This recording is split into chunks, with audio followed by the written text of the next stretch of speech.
What's going on, y'all? KMBest here. Let's take a look at the best decks in Marvel Snap. This is the clearest starting point, the meta tyrant, the thing everyone and their mother is mad about on Discord, on Reddit, everywhere when they're not being mad about IGN Live. This is the classic good cards Professor X Cannonball deck. It is the baseline deck you should expect to see. This is going to be one of the most common decks you see, and this kind of shell is going to be what you should be prepared to beat. Straightforwardly, it is very powerful to have a lot of cards that move around, a Professor X, great scaling threats in Thena and Angela, and of course Cannonball to lock people out of the game. The Ravonna package also lends itself to cards like Sage, which are able to scam wins even when you are unable to pull off everything you want to pull off, and of course to Havoc, who is a powerful card when you can jam him under a Professor X. When this deck really pops off, it's because of Hope Summers, though. Hope Summers enables all the most completely broken things this deck does, and there are a lot of very powerfully broken things that this deck does. This is the Meta Tyrant. It is the number one thing I would look to nerf on Thursday, I believe, is when the OTA is. It should be like the 13th, I think. And I would be overwhelmingly happy if this deck took some major hits. I don't really enjoy what it's done to the metagame. However, there is hope because, no pun intended, I know there's Hope Summers in the deck, but there is hope because when I play this deck, I find that a lot of people are prepared for it. This is a known quantity, so throughout the video, we're going to be talking about what people are doing in order to prep for this matchup so you can get some ideas as to how to combat this, because I know a lot of people watching this are gonna be sick of this deck. So here is one method of trying to attack the sort of pseudo mirror. This deck eschews the Prof Cannonball stuff in an attempt to beat it heads up. And what that means is a heavy reliance on Shadow King type stuff. We are a deck now that is going to be able to deal with opposing Thenas, opposing Angelas, and because of our ability to deal with that, we can feel like we're in a powerful position against decks that are relying on those very heavily. Now, I do think that this is a powerful way to build the deck. I've seen a couple of different types of builds for it, but this is the major one. One really interesting inclusion here that I'd like to point out is US Agent, who just kind of plays for a lot in a lot of random matchups. Very good against like Namora Wong stuff. Very good against that. Unless you get saged on the Wong lane, in which case not good enough, but generally still very good in that matchup. And so you have like a lot of leeway in terms of the deck I would describe this as being closest to is Loki, the Loki-less Loki deck. That's what this feels like to play. Just a lot of small pieces that work well together, some instant lane wins with Luke Cage, some instant lane wins with Legion. Legion, by the way, an absolute flex card. This is what Zombies Go Nom Nom is running in his deck right now. And I think it's like very iffy as to like what the last card there should actually be. There's kind of a lot of competition, and I encourage anyone to try out what they think should be in there. I do think it's like non-zero chance that this deck ends up hybridized into the ProfBall stuff, but hopefully that just takes a little bit too long, and maybe it'll be nerfed by the time people start figuring that out. This deck is another version of the ProfBall Ravonna deck that is looking to win mirrors. And while the other versions of it are looking to win mirrors by attacking Thena and Angela, this deck is looking to win mirrors by attacking Professor X. So again, not a literal mirror, but instead of Cannonball and Professor X, we have stuff that beats Cannonball and Professor X, that being Iron Man, very hard to cannonball, a lot of power, and of course Klaw, which dominates Professor X matchups. And this kind of deck is actually just very good. Like, there are very few decks in the game right now where you are running into Prof X Cannonball and you're like, I want them to Prof X Cannonball me. I need them to Prof X me, and then I'm gonna win 8. And this kind of snap profile is extremely powerful. It's just a really strong thing to have any kind of access to, because when you are able to take your opponent's greatest strength and turn it into your strength, that is a hugely valuable cube profile. What this reminds me of a lot of the time was when Shuri was dominant back in the day. The basic way to beat it was flip the lane the Red Skull is in, or the lane the Shuri is in. If you can win that lane, they're only going to have a big guy in one other lane. This is taking a similar approach to Professor X. They're very invested in winning the Professor X lane. If they aren't actually going to win the Professor X lane, their whole plan totally falls apart. This deck is looking to make that plan fall apart. My most successful deck recently has actually been the Namora Wong deck. I recently went 30 and 13 with this deck. It basically saved an entire stream, and a lot of what it's doing, again, is actually quite strong into Prof X Cannonball. Being able to Namora a bunch of stuff that's in a Professor X lane is extremely strong. Getting a Jeff that has 13 power after Wong Namora is an astonishingly good way to guarantee you're not getting Professor X'd. The way to attack the ProfBall decks is by making sure that they are unable to win the Professor X lane. This deck has the ability to create a 13 power Jeff, which is very good at making sure that they are unable to win the Professor X lane. It's not a guarantee, but it's a very powerful thing to do. What makes this deck extra special, though, is that it has a bunch of just compelling combo power. This is a deck that is able to go as tall as anything in the game. You can do a bunch of really tall things with this deck. There are games where you fill up the entire board with white tigers. There are games where you have a sage that is 40 power. There are games where you are iron hearting everything, and there are games where you have a 14 power, a 15 power, the 3/5 Nocturne, and a 13 power Jeff, and it's very hard to lose those two. This is a deck that has a lot going for it, and I'm very much a fan of it right now.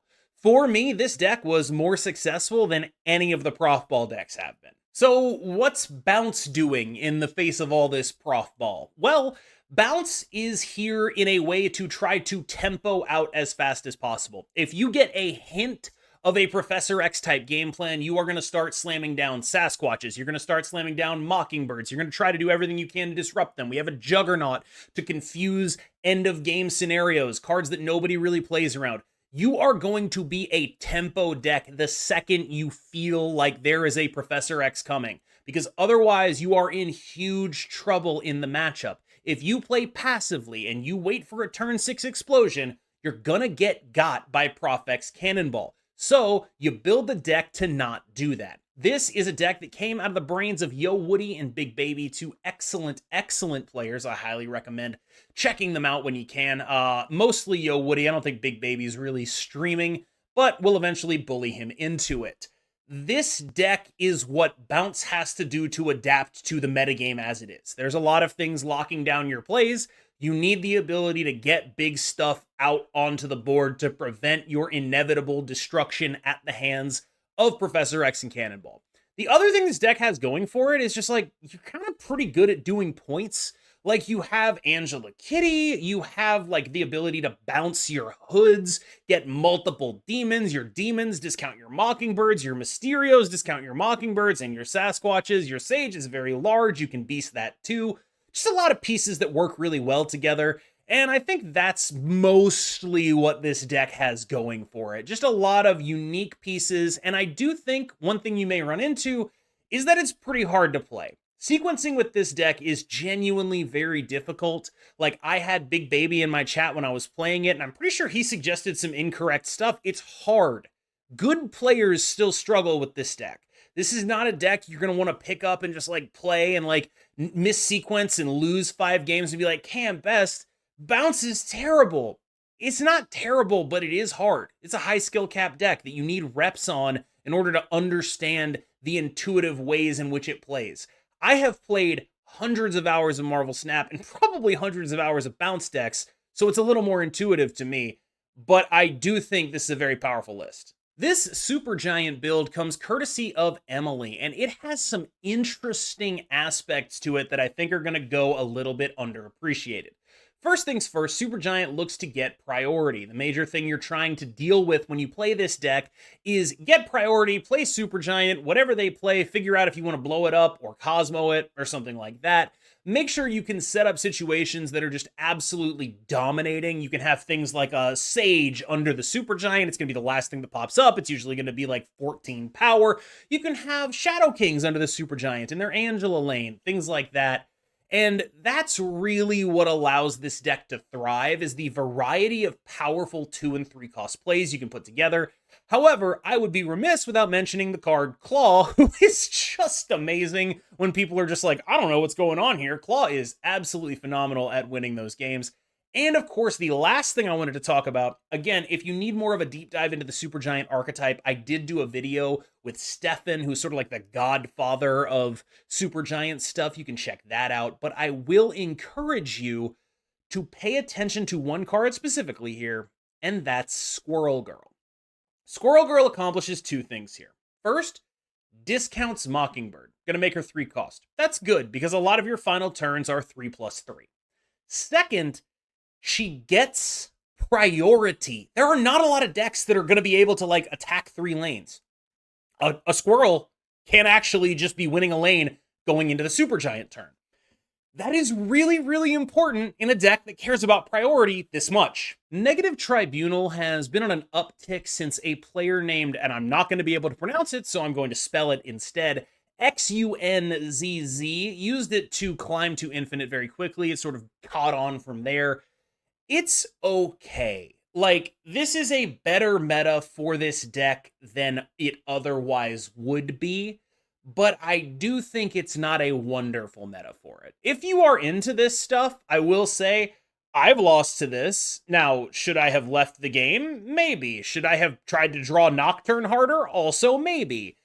I don't have the greatest impression of it. I think it's a functional deck if you're a combo player, but I think right now there's all this sort of odd stuff happening in the meta right now where, like, you are good into Professor X decks, but you're not very good into, say, US Agent. You're not good even if they're able to, like, Professor X the lane you're trying to, like, nut off on.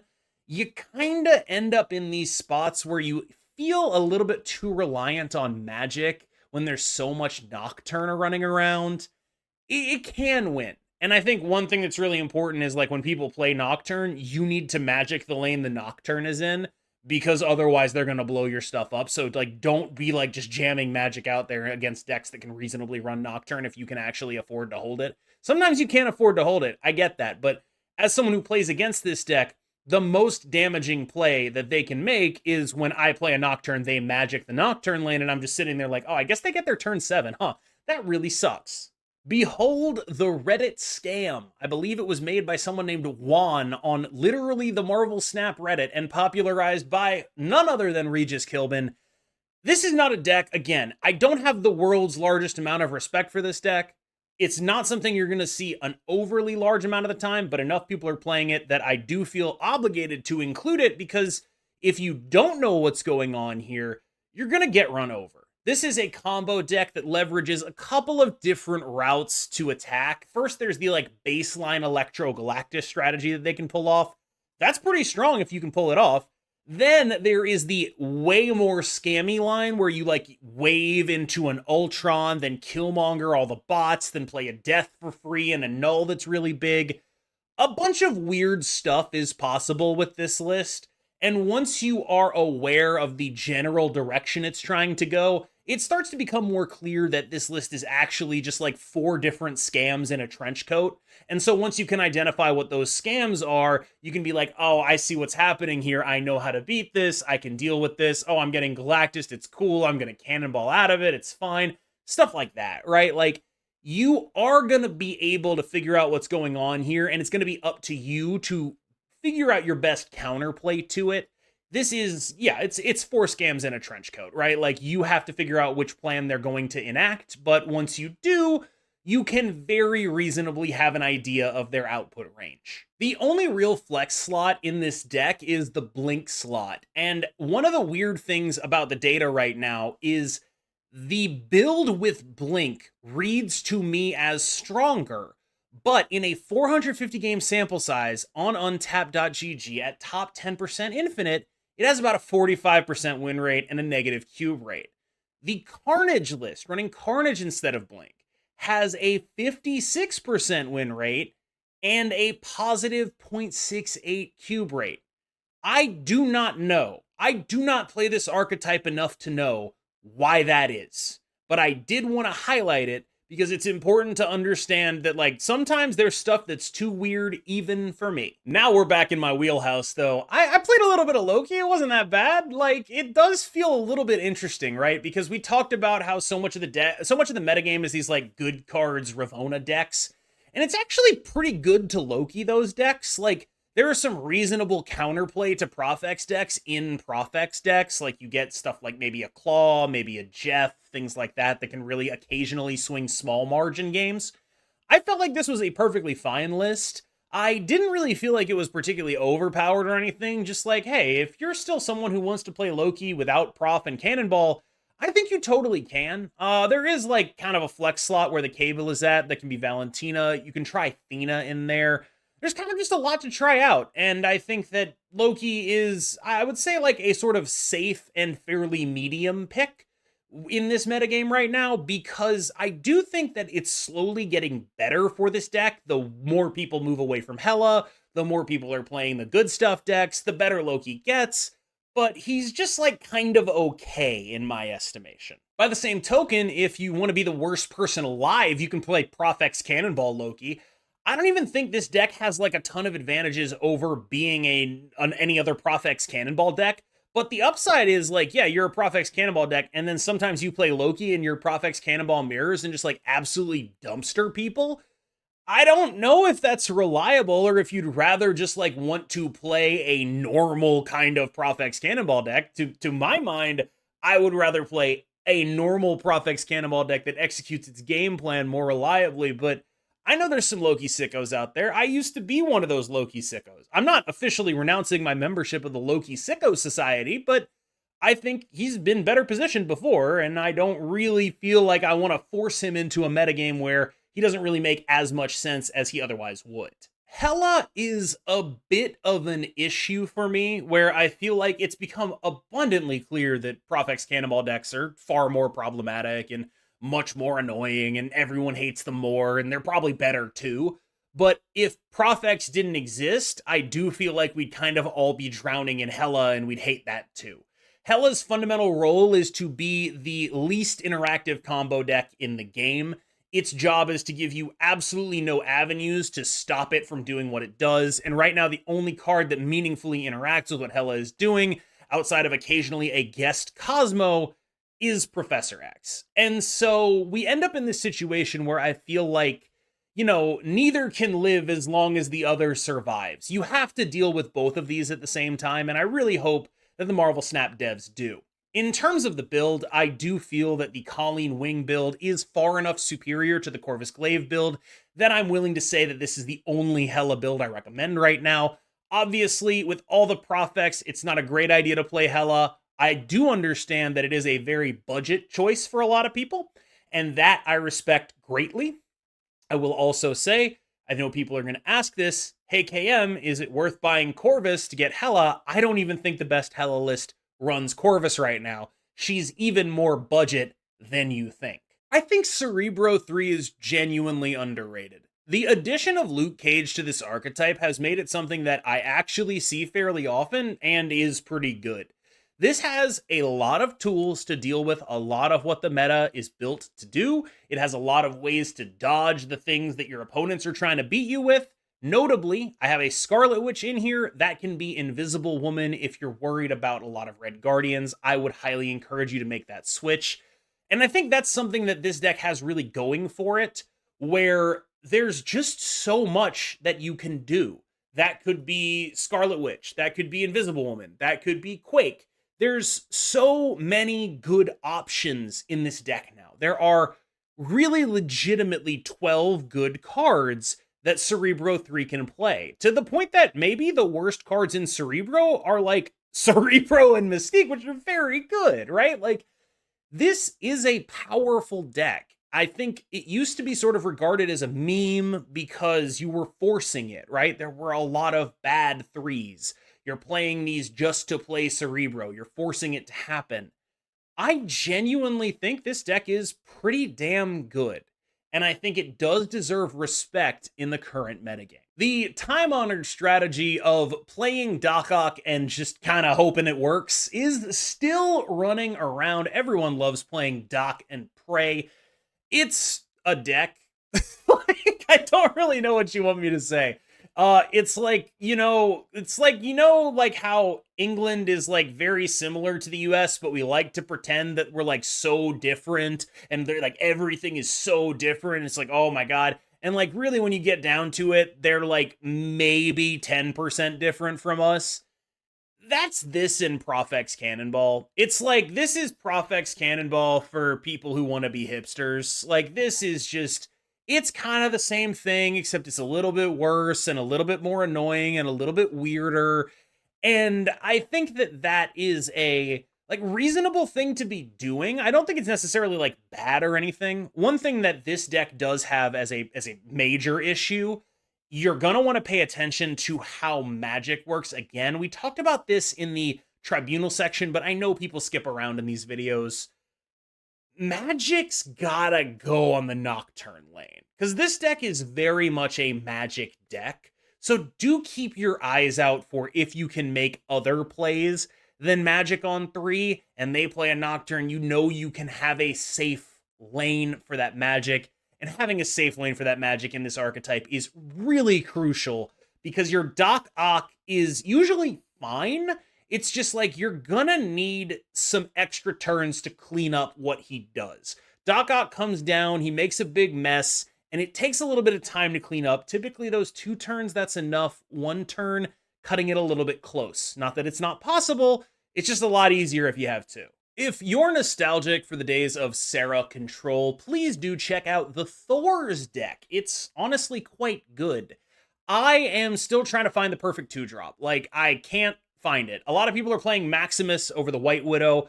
I hate it, because then you have 3 2-drops that you just don't want to curve out, and I really want to curve out. I want to go 2, 3, 4, 5 with this deck badly. And so, especially when you're a Miss Marvel deck, it's just like so important to actually have a 2-drop that you feel good about playing. I would play 2 Jeffs so fast in this list. Like, I would consider maybe like cutting a 2 for Nocturne, but it's like, I can't do that. It's so frustrating. Anyway, this is your Sarah Tech deck. You have your Killmonger, you have your Red Guardian, you have your Quake, you have your a bunch of power coming out of the Jane Foster, because you are a Thors deck, right? Like, you're effectively playing the Sarah Control, throw priority, and then explode on turn 6 game plan, but you have the major upside of it's very, very, very difficult for anyone to reasonably play a Professor X if you're playing Thors. It's just hard. It's just a really hard thing to do. It gets even harder when you start introducing the fact that you play Miss Marvel into this deck as well, because you have these draws that are just 100% impossible to Professor X. You cannot get Proft. And having the ability to be decently good into Professor X stuff while also being just a solid strategy overall is what makes this deck special. Thanos is legitimately back. I had a lot of success with this list. I also caught a lot of crap in the comments for everyone saying, oh, it's a Prof X Cannonball deck, you jerk, KM. It is, but like, if you don't have Cannonball, I'm like 95% sure you can just play Devil Dinosaur. Like, I not one time Prof X Cannonball. Professor X is core in Thanos, but the Cannonball stuff is almost superfluous, because you have all these other ways to like be Cannonball or do a Cannonball impression. It's a very powerful deck because of what Thanos brings to it, but like, yeah, that could be a Devil Dinosaur. You don't have to be like that. I played like 30 or 40 games of this deck. I didn't do it one time. It's just a little bit unreliable because you're a Thanos deck, right? And, you know, being a Thanos deck does have its perks. You get very powerful Mind Stones. You have some very cheap Mockingbirds. That stuff is obviously phenomenal. But it's also got its downsides, because now Thanos starts in your hand, and there are definitely games where I play this deck and I don't draw a single stone, and my opponent snaps on turn 4 after I have done very little, and I just have to sit there and leave. And it sucks. Like, Thanos is very much swingy right now, and it's going to be something you're going to have to deal with when you play a deck like this. All right, y'all. I was originally pretty worried about doing this tier list. I was like, man, how am I going to talk about all the stuff that is Prof X Cannonball? I spent 10 hours streaming. This is me at the end of 10 hours of stream, and I am now fairly confident that there are things that we can play. Like, Prof X Cannonball is not all everyone is complaining about it is cracked up to be, I should say. I don't really think that made grammatical sense, but I'm 10 hours into a stream, and I think you're just going to have to deal with that. So, what's the main takeaway here? Prof X Cannonball is the meta villain. Sure. You're going to have to deal with it. Sure. But I do think it's something you can deal with. Now, does that mean that it shouldn't get nerfed? No. One of the things that I see a lot is people saying, like, beating Prof X Cannonball, it's a skill issue. And I think there's this thing that happens with card gamers where they confuse imbalanced with unbeatable. And a card can be imbalanced without being unbeatable, because no card is ever unbeatable. Most Prof X Cannonball decks are losing more than 40% of their games. That's not really the point. The point is they are a bit ahead of their competition. They are perpetuating a playstyle that is very awkward, and it, I think, is very clearly the best thing to do in the game right now, to the point that so many of the decks we've talked about are warping around that. And I do think it's reasonable to want that nerfed. I keep seeing people talk about this stuff as if, like, everyone's talking like Prof X Cannonball is unbeatable. It's not unbeatable. I beat it all the time. And it's like, yeah, because it's a card game. Like, you're probably going to beat it a decent amount of the time. Like, that's normal. But the win rates on these decks are very high. The cube rates on these decks are very high. They're very competitive. They're very powerful. And they're very not fun. And I think that does sort of meet the criteria, in my humble opinion. As always, I've been KMBest. I hope you enjoyed this episode of the Top Decks, and thank you for making it through it. You've been phenomenal. I'll see you in the next one.